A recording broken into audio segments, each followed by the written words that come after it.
Friends, आप सभी कैसे हैं। आज हम लोग फिर अपने YouTube चैनल इंग्लिश मीडियम पर उपस्थित हुए हैं। आज हम लोग क्लास 10 की जो थर्ड पोइट्री है द विलेज सॉन्ग उसको पढ़ेंगे। और ये पोइट्री द विलेज सॉन्ग जो लिखी गई है सरोजिनी नायडू के द्वारा लिखी गई है। इसकी जो पोइटेस हैं आपकी सरोजिनी नायडू हैं। तो द विलेज सॉन्ग जो हमारा है, द विलेज सॉन्ग नाम से ही क्लियर है। द विलेज मीन्स गांव, गांव होता है जानते ही हैं। सॉन्ग मीन्स गीत या संगीत। तो ये जो इसका नाम हुआ कि गांव के संगीत, ये आपकी कविता है, इसको हम लोग पढ़ेंगे। तो इस कविता के बारे में थोड़ा आपको बता देते हैं। ये जो आपकी कविता है 4 सेक्शन में बटी हुई, 4 स्टेंजा में बटी हुई है। और ये जनरली एक माँ और बेटी के बीच क्वेश्चन आंसर के रूप में इस कविता को लिखा गया है। एक माँ है और एक बेटी है। एक माँ है, उसे प्रश्न पूछती है अपनी बेटी से, और बेटी बहुत ही उन प्रश्नों का उत्तर देती है, बहुत अच्छे ढंग से उन प्रश्नों का उत्तर देती है। तो पहले स्टेंजा में माँ क्वेश्चन करती है, दूसरे स्टेंजा में बेटी उसका उत्तर देती है, तीसरे स्टेंजा में भी फिर क्वेश्चन माँ करती है, और चौथे स्टेंजा में बेटी फिर उत्तर देती है। इसमें कहानी क्या है, माँ जो है, एक माँ या बाप, वो क्या करते हैं, अपने बच्चे को ज़्यादा से ज़्यादा खुश रखना चाहते हैं, और इसलिए वे उस बच्ची को इसी सांसारिक दुनिया में बांध करके रखना चाहते हैं। यानी उसकी शादी करना चाहते हैं, उसको पढ़ाना चाहते हैं, और अन्य चीज़ें दुनिया भर के सांसारिक मोह माया में बांधना चाहती है। लेकिन लड़की जो है ना, गर्ल चाइल्ड, बहुत ही बहुत अच्छी प्रकृति प्रेमी है। She has a great love for nature. तो वो नेचर को बहुत पसंद करती है। तो वो अपना गांव घर छोड़ करके प्रकृति की गोद में जाना चाहती है, जिसकी वजह से उसकी माँ उसे रोकती है कि बेटी, इस संसार में जो है बहुत ही मोह माया प्रेम है, यहीं पर रहो, यहाँ बहुत अच्छी सी चीज़ें हैं, तुम्हें जो है इस दुनिया को छोड़ना नहीं चाहिए। लेकिन लड़की बहुत सावधानी से उत्तर देती है, और वो कहती हर बार यही कहती है कि मैं प्रकृति की गोद में जाऊंगी। बहुत सारे एग्जाम्पल्स वो देती है। तो हम लोग देखते हैं इसको, पहले स्टेंजा को। तो पहले स्टेंजा में माँ जो है उससे कहती है हनी, अपनी बेटी को बहुत प्यार से माँ कहती है हनी, हनी चाइल्ड, मेरी हनी स्वीट बेबी, मेरी sweet baby, whither are you going, तुम कहाँ जा रही हो। विदर आर यू गोइंग यानी विदर वेयर आर यू गोइंग, इसका मतलब हुआ कि वेयर आर यू गोइंग, तुम कहाँ रही हो। Would you cast your jewels all to the bridges blowing? वो कह रही कि क्या तुम कास्ट में फेंक दोगी, क्या तुम फेंक दोगी योर ज्वेल्स ऑल, तुम अपने सारे ज्वेलरी को, तुम अपने सारे हीरे मोती जवाहरात तुम्हारे शरीर में जो मैंने बनवा रखे तुम्हारे लिए, क्या तुम फेंक दोगी। टू द ब्रिजेस ब्लोइंग, इन हवाओं में बेकार कर दोगी, जो तुम्हारे लिए मैंने बहुत सारे सोने चांदी के जेवर बनवा रखे हैं, क्या तुम उसको फेंक दोगी, सब बेकार कर दोगी। ये इसका पहला क्वेश्चन है। दूसरा क्वेश्चन उसी में कहती है would you leave the mother, क्या तुम छोड़ दोगी द मदर, उस मदर को, क्या तुम अपनी उस मदर को भी, तुम अपनी उस मम्मी को भी छोड़ दोगी। Who on golden green has fed you, जिसने अपने हाथों से तुम्हें बड़ा होने के लिए अपने हाथों से सुनहरे सुनहरे दाने, सुनहरे सुनहरे खाने खिलाए हैं, जिसने तुम्हें खाना खिला करके बड़ा किया है, क्या तुम अपनी उस प्यारी मम्मी को भी छोड़ दोगी। माँ कहती है कि माँ जो है लालच दे रही है बच्ची को कि क्या तुम्हारे लिए जो मैंने सारे ज्वेलरी बनवा रखे हैं, कि तुम उसको फेंक दोगी, उसको भी छोड़ के चली जाओगी। क्या तुम अपनी उस माँ को भी छोड़ के चली जाओगी जिसने तुम्हारे लिए तुम्हें खाना खिला करके बड़ा किया है। Would you grieve the lover who is riding forth to wed you? वो लड़की कह रही है Would you grieve, क्या तुम उसको भी निराश कर दोगी, द लवर, अपने उस प्रेमी को, अपने उस जो है दूल्हे को, अपने उस चाहने वाले को, who is riding, जो सवार होकर के आ रहा है, to wed you, wed means क्या होता है, शादी करना, जो तुमसे शादी करने के लिए घोड़े पर सवार होकर के आ रहा है। यहाँ कहती है क्या तुम वो सारी ज्वेलरी को फेंक दोगी, क्या तुम अपनी उस माँ को भी छोड़ दोगी जिसने तुम्हें खाना खिला के बड़ा किया है। और इसी लाइन में कहती है क्या तुम अपनी उस प्रेमी को भी निराश कर दोगी जो तुमसे शादी करने के लिए घोड़े पर सवार होकर के आ रहा है। तो ये पहला स्टेंजा आपका हो गया। सेकेंड स्टेंजा में अब बेटी की बारी है। बेटी जो है उत्तर दे रही, क्या दे रही, मदर माइन मेरी मम्मी, मेरी माँ, माई मीन्स मेरी माँ। To the wild forest I am going. पहला क्वेश्चन क्या कहती है, विदर आर यू गोइंग, तुम कहाँ जा रही हो। तो ये लड़की उत्तर दे रही है to the wild forest I am going, मैं जो है वाइल्ड फॉरेस्ट में जा रहा हूँ। वाइल्ड मीन्स जंगली और फॉरेस्ट में जंगल होता ही है, तो जंगलों में भी जा रही हूँ। जंगल का मतलब यहाँ प्रकृति की गोद में जा रही हूँ मैं, प्राकृतिक घटाओं के बीच में जा रही हूँ। फिर क्या कह रही है, where upon the champa boughs the champa buds are blowing, और मैं वहां जा रही हूँ जहां पर चंपा की शाखाएं पेड़ लगे हुए हैं और जो चंपा की जो कलियां हैं क्या कर रही हैं, ब्लोइंग कर रही हैं, खिल रही हैं। मैं वहां जाना चाहती हूँ प्रकृति की उसमें छांव में जहां पर चंपा खिली हुई है, बहुत रंग बिरंगे फूल खिले हुए हैं, बहुत सारे फ्लावर्स खिले हुए हैं, मैं उनके बीच में जाना चाहती हूँ, मैं प्रकृति के बीच में जाना चाहती हूँ। और फिर कहती है कि मैं वहां जाना चाहती हूँ to the koel haunted river isles, मैं उन नदियों के पास जाना चाहती हूँ जहां जो है कोयल, जो बर्ड होती है कोयल, आप जानते होंगे, कोयल की किलकारियों से, कोयल के गीत से पूरा जो है नदी, दीव, ये सब भरे हुए रहते हैं। वेयर लोटस लिलीज ग्लिसन, जहां पर लोटस लिलीज, कमल और कुमुदनियां, कमल और कमलिनियां खिली रहती हैं, मैं वहां पर जाना चाहती हूँ। ग्लिसन मीन्स चमक रही, खिलती हैं। The voice of the fairy folk are calling me. Oh listen, oh listen, oh मेरी माँ, listen सुनो, वो सुनो, देखो। The voices of the fairy folk are calling me. The voices यानी आवाज, the fairy folk परियों की सुंदर सुंदर कहानियां, परियों की सुंदर सुंदर आवाज, are calling me मुझे पुकार लगा रहा। परियों की आवाज, परियां मुझे बुला रही हैं और मैं वहीं जा रही हूं, तुम भी उन परियों की आवाज सुन सकती हो। तो जिन जिन प्रश्नों का उत्तर माँ ने प्रश्न किया था उन प्रश्नों का उत्तर बेटी ने दे दिया। तो हम लोगों ने देखा कि माँ ने क्वेश्चन किया और बेटी ने उत्तर दिया। माँ कहती है कि तुम इसी संसार में रह जाओ, और बेटी कहती है मैं इस संसार में नहीं रहूंगी, मैं प्रकृति की गोद में जाऊंगी जहां पर बहुत सारी चंपा और अन्य फूल खिले हुए हैं, जहाँ पर कमल और कमलियाँ खिली हुई हैं, जहाँ पर जो है बहुत सारी कोयल, बहुत सारे पंछी गीत गाते हैं, नदियों से उनकी आवाज़ आती है, झरनों की आवाज़ आती है। और वो लड़की कहती, माँ तुम भी सुनो, मुझे परियों की आवाज़ बुला रही है। तो ये हमारा पहला दूसरा स्टेंजा। हम देखते हैं इसमें कुछ जो क्वेश्चन आते हैं जनरली, इसमें क्या करता है आपके एग्जाम पेपर में एक स्टेंजा आएगा 4 लाइन का, उससे फिर क्वेश्चन पूछेगा।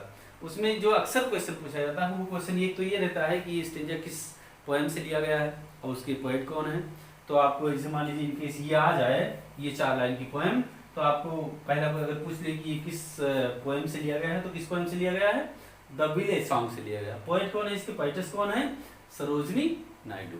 ये हुआ। उसके बाद जो अगला क्वेश्चन पूछता है वो ये पूछता है कि इस स्टेंजा में बताइए राइमिंग वर्ड्स कौन कौन से हैं।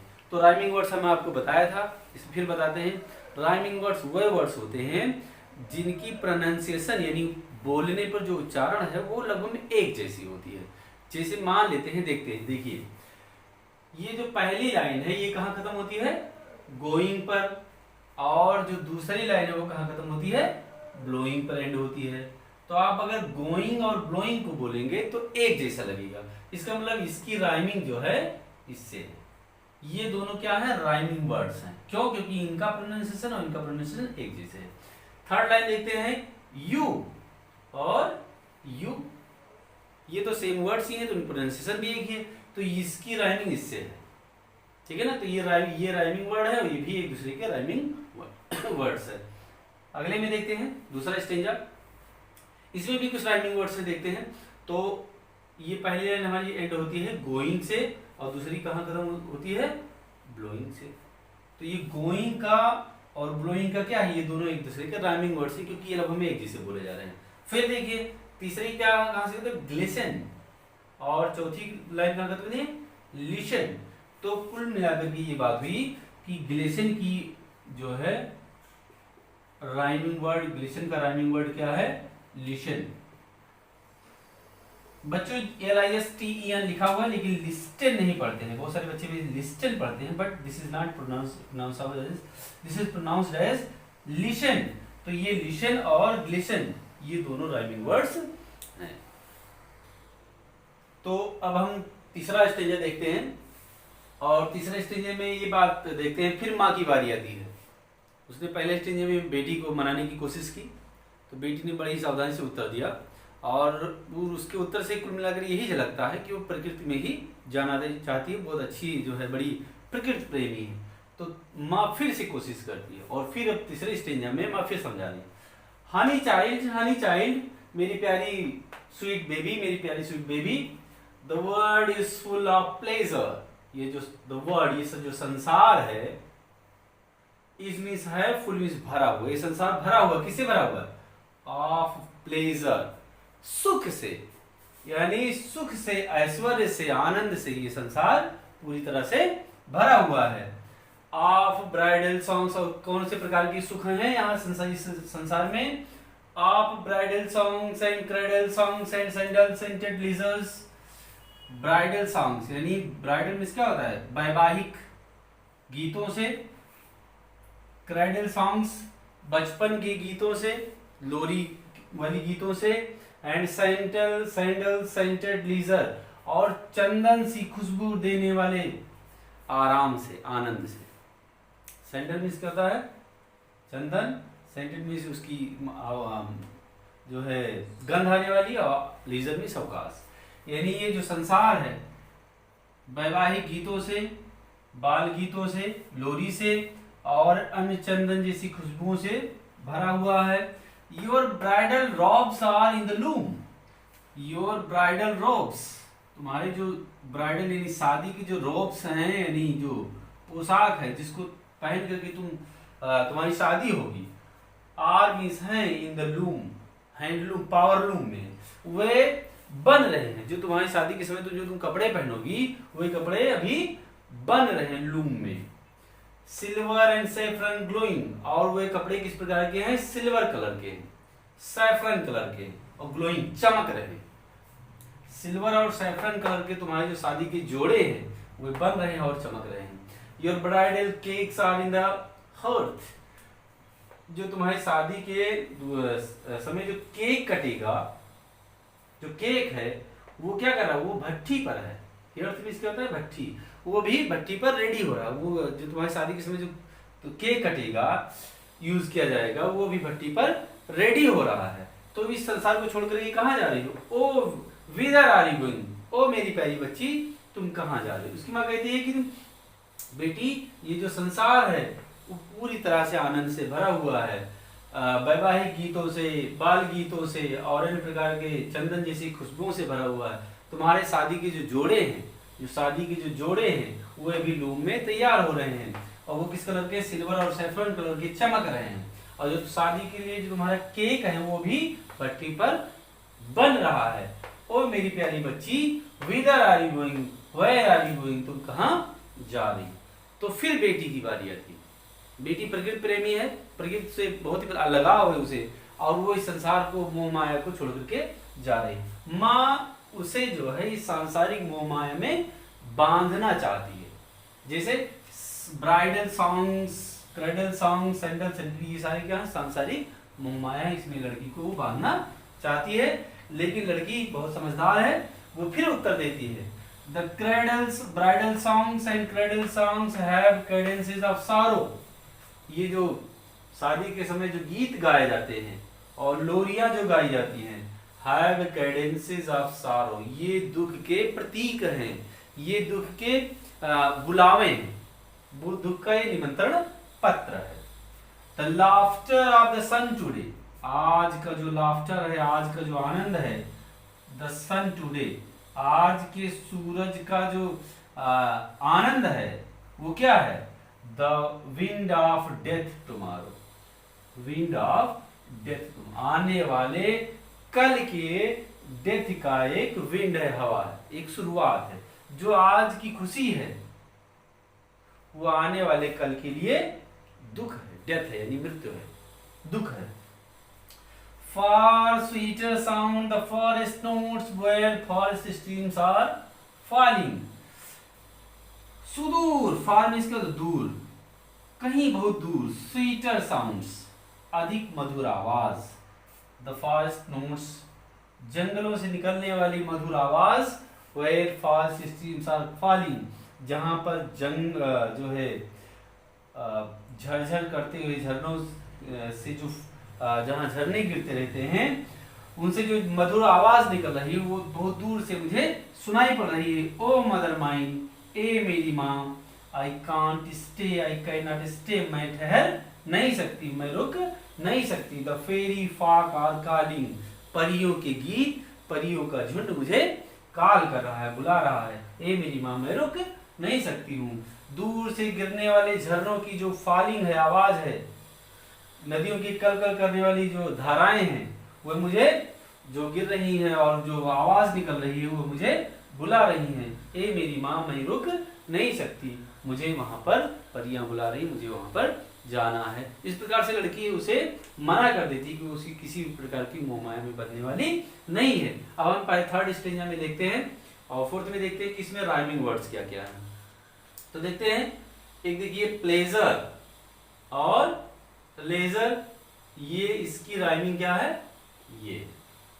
फिर ग्लोइंग और गोइंग, इसकी राइमिंग क्या है, ये। ग्लोइंग की राइमिंग गोइंग से और प्लेजर की राइमिंग प्लेजर से। फोर्थ स्टेंजा में देखते हैं सारो, SORROW, सारो और टमारो, इसकी राइमिंग ये दोनों। फिर देखिए फॉलिंग और कॉलिंग, ये दोनों क्या है, एक दूसरे की राइमिंग से। तो ये अक्सर आता है कि आपके राइमिंग वर्ड्स बताइए, तो आपको राइमिंग वर्ड्स बताना। एक बार हम कविता पोएम को फिर से रिवाइज कर लेते हैं, एक बार देखते हैं। पहला स्टेंजा देखिए, honey child whither are you going, ए मेरी प्यारी बच्ची तुम कहाँ जा रही हो। Would you cast your jars out to the bridges growing, would you leave the mother who on golden grains has fed you, would you grieve the lover who is riding forth to wed you। लड़की माँ कहती है कि तुम क्या सब छोड़कर के मुझे चली जाओगी। तो लड़की कहती है, mother mine to the wild forest I am going, where upon the champa boughs the champa birds are blowing, to the coil haunted river isles where lotus lilies glisten, the voices of the fairy folk are calling me, oh listen। अपनी माँ से भी कहती है कि माँ तुम भी सुनो परियों की आवाज को। फिर माँ कहती है थर्ड स्टेंजा में, honey child, the world is full of pleasure, of bridal songs and cradle songs and sandal scented leisure, your bridal robes are in the loom, silvered and saffron glowing, your bridal cakes are in the earth, oh whither are you going। लड़की पे कहती है, the bridal songs and cradle songs have cadences of sorrow, the laughter of the sun today, the wind of death tomorrow, for sweeter sound the forest notes where the forest streams are falling, oh mother mine, I cannot stay, the fairy fox are calling। तो इस प्रकार से ये हमारी poem and होती है। हमारे साथ इससे रिलेटेड एक्सरसाइज करने के लिए बने रहिए हमारी इंग्लिश मीडिया पर, हमारे यूट्यूब चैनल पर। और अगर आपने अभी तक सब्सक्राइब नहीं किया है तो इसको सब्सक्राइब कर लीजिए। ओके।